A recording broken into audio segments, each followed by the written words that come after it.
નમસ્કાર દર્શક મિત્રો, આપ જોઈ રહ્યા છો આરટીવી ન્યૂઝ. ચાણસ્મા ખાતે કોંગ્રેસના વિરોધ પક્ષના નેતાએ પ્રજાના પ્રશ્નો જાણ્યા. ચાણસ્મા ખાતે કોંગ્રેસના વિરોધ પક્ષના નેતાએ પ્રજાના પ્રશ્નો જાણ્યા. જનમંચ કાર્યક્રમ અંતર્ગત તમામ પ્રશ્નો વિધાનસભામાં ઉઠાવીશ અમિત ચાવડા. ચાણસ્મા શહેરની અંદર આવેલ સરદાર ચોકમાં ગુજરાત કોંગ્રેસ પક્ષના વિરોધ પક્ષના નેતા અમિત ચાવડાનો ચાણસ્મા વિધાનસભાના પ્રશ્નો જાણવા જનમંચ કાર્યક્રમ યોજાયો હતો, જેમાં ચાણસ્મા વિધાનસભા વિસ્તારના લોકો દ્વારા તેમના જે પ્રશ્નો છે અધિકારી અથવા સરકારમાં ઉકેલ લાવતો નથી અને તેને સાંભળીને વિધાનસભામાં રજૂઆતો કરવાની ખાતરી આપી હતી. ચાણસ્મા ખાતે યોજાયેલ જનમંચ કાર્યક્રમની અંદર ચાણસ્મા, હારીજ, સમી અને શંખેશ્વર તાલુકાના લોકો ઉમટી પડ્યા હતા.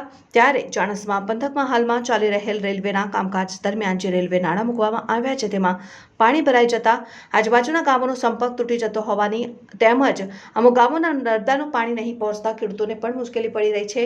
તેમજ પાટણ, બનાસકાંઠા, મહેસાણા જિલ્લામાં નીકળતી પાવરગ્રીડ વીજ લાઇન દરમિયાન વળતર ઓછું અપાતું હોવાના સહિતના ઢગલો પ્રશ્નોનો મારો ચલાવ્યો હતો. ત્યારે તમામ પ્રશ્નો સાંભળ્યા બાદ તમામ રજૂઆત કરનારાઓને તેમના પ્રશ્નો વિધાનસભામાં ઉઠાવવાની વિરોધ પક્ષના નેતા અમિત ચાવડાએ ખાતરી આપી હતી. યોજાયેલ કાર્યક્રમમાં વિરોધ પક્ષના નેતા અમિત ચાવડા, ચાણસ્મા ધારાસભ્ય દિનેશભાઈ ઠાકોર, ચંદનજી ઠાકોર, મનુભાઈ દેસાઈ, નાગજીભાઈ દરબાર, રમેશભાઈ દેસાઈ, વકીલ રાજુભાઈ પટેલ, વરુણ વ્યાસ, જશુભાઈ દેસાઈ સહિતના આગેવાનો અને વિધાનસભાના રજૂઆત કરવા આવેલા લોકો હાજર રહ્યા હતા. અહેવાલ શ્રી વી કે ડાભાણી, આરટીવી ન્યૂઝ.